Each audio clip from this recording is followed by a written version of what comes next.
Hello fellow travelers, good morning. Good morning. And welcome back to a fresh vlog. आज 2024 এর first Sunday, তো সবাইকে happy Sunday. Happy Sunday. I hope তোমাদের সবার new year খুব ভালো কাটছে। সকালে একটা মর্নিং রাইড প্ল্যান ছিল, বাট সামহাউ ক্যান্সেল হয়ে গেছে। কিন্তু পুষ্পিতার অফিস যাওয়ার ছিল, তো আমি ভাবলাম ঠিক আছে একবার নিউ টাউন ঘুরে আসা যাক। মানে এক তো নিউ টাউন এলাকাটা আমার তো বেশ পছন্দ, আর যেহেতু ইয়ারের ফার্স্ট সানডে, তো একদম রাইড না করে কাটানোরও ঠিক ইচ্ছা ছিল না, সেই জন্যই বেরিয়ে পড়েছি। তবে ঠান্ডা আছে যথেষ্ট, এফেক্টিভ উইন্টার গিয়ার পরেই বেরিয়েছি, তো কোনো সমস্যা নেই। তারপরেও তোমরা ভিডিও এনজয় করো আর আমি রাইডটা এনজয় করি। Say around 5:30, stay until the morning, then I carry on and live my hollow life. Did you really take my soul? Came and then you left a hole. তো এখান থেকে সোজা ব্রিজের ওপর দিয়ে চলে গেলে পৌঁছে যাবো এয়ারপোর্ট, আর লেফট নিলে পৌঁছে যাবো মধ্যমগ্রাম। তো বেসিক্যালি যাবো নিউ টাউনের দিকে, তো ব্রিজই আমাদের ধরতে হবে। ব্রিজ ধরে সোজা 2 নম্বর হয়ে বাইপাস হয়ে বেরিয়ে যেতে পারবো।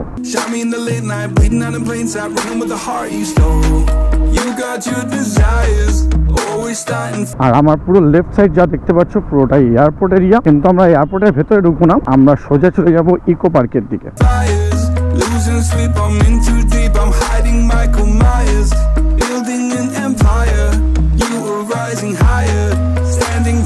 ইকো পার্কে কিছুদিন আগে হস্তশিল্প মেলা হচ্ছিল, তার ভিডিওটা অলরেডি চ্যানেলে আছে। কেউ যদি এখনো পর্যন্ত না দেখে থাকো, তাহলে আই বাটনে লিঙ্ক থাকবে বা এন্ড স্ক্রিনে থাকবে, ডেসক্রিপশনে থাকবে। এই ভিডিওটার পরে কিন্তু গিয়ে অবশ্যই দেখে নেবে। আর পৌঁছে গেছি সিটি সেন্টার, কলেজ স্টুডেন্টদের জন্য আদর্শ আড্ডা মারার জায়গা। আর এই মেট্রোগুলো কবে চালু হবে কে জানে।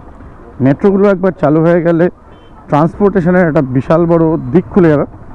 নিউ টাউনে অ্যাকচুয়ালি অনেক কিছু দেখার আছে। নিউ টাউনে সিটি সেন্টার আছে, ইকো পার্ক আছে, ইকো পার্কে 7 ওয়ান্ডার আছে, মাদার ওয়্যাক্স মিউজিয়াম আছে। আর ইকো পার্ক একটা ছুটির দিনে একটা সারা দিন কাটানোর জন্য ইকো পার্ক তো একদম বেস্ট প্লেস। এক তো প্রচণ্ড অ্যাফোর্ডেবল, কারণ যত দূর আমি জানি এন্ট্রি ফি অনলি 30 রুপিস, আর 7 ওয়ান্ডার দেখার জন্য আলাদাভাবে 30 বা 40 রুপিস দিতে হয়। তবে সারাদিন কাটানোর জন্য one of the best place in Kolkata.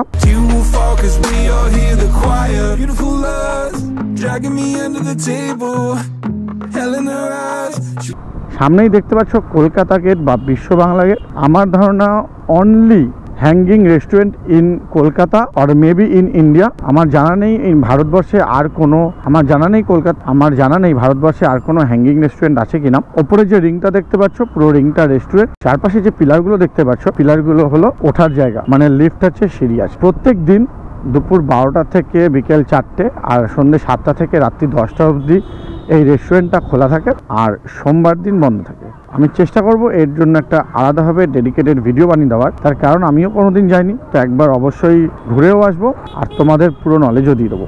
তো আফটার অল পৌঁছে গেছি বিশ্ব বাংলা গেট। পৌঁছে গেছি কলকাতা গেট, এক্স্যাক্টলি কলকাতা গেটের কাছেই একটা চায়ের দোকান থেকে চা নিয়ে নিচ্ছি। জায়গাটা বেশ সুন্দর, দেখতেই পাচ্ছ। পুরো যে বিল্ডিংটা আছে প্রত্যেকটা পিলারের মধ্যে ওঠার জন্য সিঁড়ি আছে, যত আমি জানি লিফটও আছে। সেই লিফটে করে ওপরে উঠে কিন্তু এই রেস্টুরেন্টে পৌঁছানো যাবে। আপাতত তোমরা টাইম ল্যাপস এনজয় করো আর আমি চা এনজয় করি।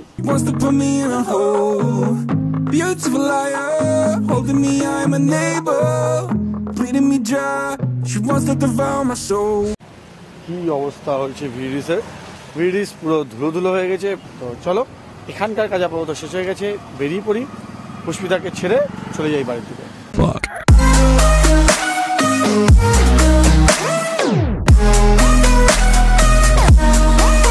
আবার বেরিয়ে পড়লাম। বিশ্ব বাংলা গেটের তলায় একটা সাবওয়ে আছে, তো একবার ভাবছি সেই সাবওয়েটা দিয়ে যাব, কারণ আমি যতদূর শুনেছি সাবওয়েটা খুব সুন্দর, বা আমি কিছু ভিডিও দেখেছি অবশ্য। সাবওয়েটা বেশ সুন্দর। তো একবার সাবওয়েটার তলা দিয়ে যাবো, বাট সামনে কোনো ইউটার্ন নেই, তো আমাকে কিছুটা দূরে গিয়ে ইউটার্ন নিয়ে আসতে হবে।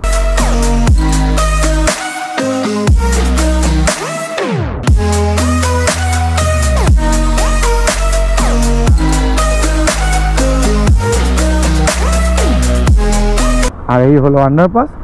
আন্ডারপাসের দু সাইড খুব সুন্দর করে পেন্টিং করে সাজানো হয়েছে, বাট আন্ডারপাসটা খুব একটা বড় নয়, খুব বেশি হলে 50 মিটার্সের underpass, but it's so beautiful. So beautiful. so elegant, just looking like a wow. কি কনফিউশন খুব কনফিউশন আমি ইন্টারস্টেট রাইড করে এসেছি বাট এত কনফিউশনে কখনো ভুগিনি যে কখনো এই রাস্তা দিয়ে ঢুকতে হচ্ছে কি কখনো ওই রাস্তা দিয়ে ঢুকতে হচ্ছে। আর আপাতত ভিডিওটা এখানেই শেষ করছি, অলমোস্ট সল্টলেক পৌঁছে গেছি। হোপ তোমাদের ভিডিওটা ভালো লেগেছে। ভিডিওটা ভালো লেগে থাকলে hit like and do subscribe. Thank you making a part of your day. I'll see you soon to the next blog. Until next time, signing out Sarajit. Good day, happy Sunday.